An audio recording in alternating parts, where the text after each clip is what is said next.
बहुत पुराने समय की बात है। एक बहुत गरीब औरत ने एक सुंदर बेटे को जन्म दिया। उस बच्चे के हाथ पर नीले रंग का एक बड़ा सा दाग था, जो पंडितों के अनुसार उसे भाग्यवान बना रहा था। उसके जन्म के साथ ही उस गांव के ज्ञानी ध्यानी पंडित ने भविष्यवाणी की कि यह बच्चा 14 साल की उम्र में एक राजकुमारी से विवाह करेगा और खुद राज करेगा। एक दिन ऐसा हुआ कि एक राजा शिकार खेलते हुए रास्ता भूलकर उसी गांव में आया, जहां उस बालक का जन्म हुआ था। गांव वालों ने उस राजा को पहचाना नहीं, क्योंकि उन लोगों ने कभी उसे देखा ही नहीं था। गांव के एक बूढ़े ने बातों बातों में राजा को बताया कि कुछ दिनों पहले उनके गांव में एक ऐसा बच्चा पैदा हुआ है, जो 14 साल की अवस्था में इस राज्य के राजा की लड़की से विवाह करेगा। राजा को ये बात सुनकर बहुत गुस्सा आया, क्योंकि कुछ दिन पहले उसके घर में एक बेटी का जन्म हुआ था। राजा वैसे भी बहुत ही घमंडी और कठोर हृदय का व्यक्ति था। राजा ने सोचा कि क्यों न मैं उस गरीब औरत को कुछ धन देकर इसका बच्चा इससे ले लूं और इसका काम तमाम कर दे, तो न ही यह भाग्यवान बच्चा रहेगा और न ही मेरी राजकुमारी से विवाह कर पाएगा। वह गांव के उस बूढ़े से बोला, बाबा, तुम मुझे उस औरत के पास ले चलो। वो उस बच्चे को ठीक ढंग से नहीं पाल पाएगी। मैं उस बच्चे को अच्छे ढंग से पालकर बड़ा करूंगा। बूढ़ा उस राजा को उस भाग्यवान बच्चे की माँ के पास ले गया। राजा ने उससे अपना बच्चा देने की विनती की और बोला, तुम बहुत गरीब हो, इस बच्चे को कैसे पाल सकोगी? ये बच्चा मुझे दे दो, मैं इसे बहुत अच्छी तरह पालूंगा। वो गरीब औरत उसे अपना बच्चा देने से इनकार करती रही। तब राजा ने उसे बहुत सा धन दिया और बोला, इस धन से तुम अपना पेट पालना और जब ये तुम्हारा भाग्यवान बेटा बड़ा हो जाएगा तो खुद ही तुम्हारे पास आ जाएगा।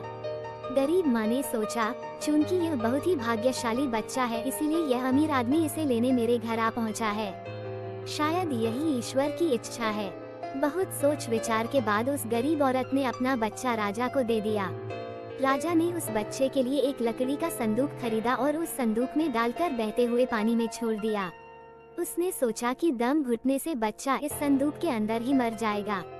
वो ये सोचकर मन ही मन बहुत खुश हो रहा था कि उसने अपनी प्यारी सी बेटी को उस अनचाहे पति से बचा लिया।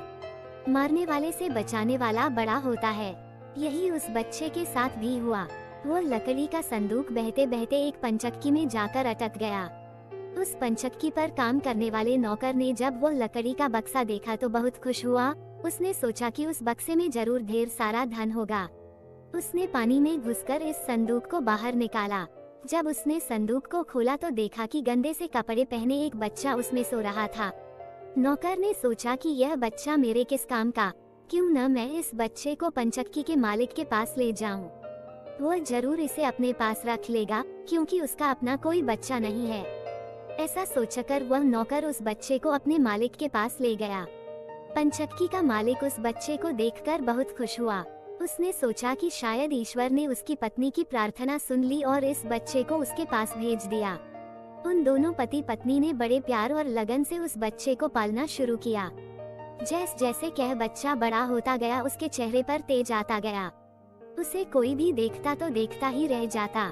एक दिन एक घटना ऐसी घटी जिसने उस बच्चे के जन्म के समय की भविष्यवाणी को सच्चा सिद्ध कर दिया। राजा किसी काम से उसी रास्ते से बाहर जा रहा था जिस रास्ते पर वह पंचक्की थी।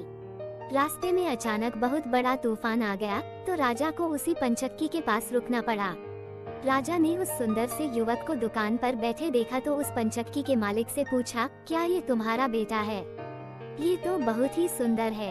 चक्की का मालिक बोला, यह मेरा बेटा ही है, क्योंकि हमने ही इसे पाल पोस कर बड़ा किया है। आज से करीब 14 साल पहले ये बच्चा हमें एक लकड़ी के संदूक में मिला था।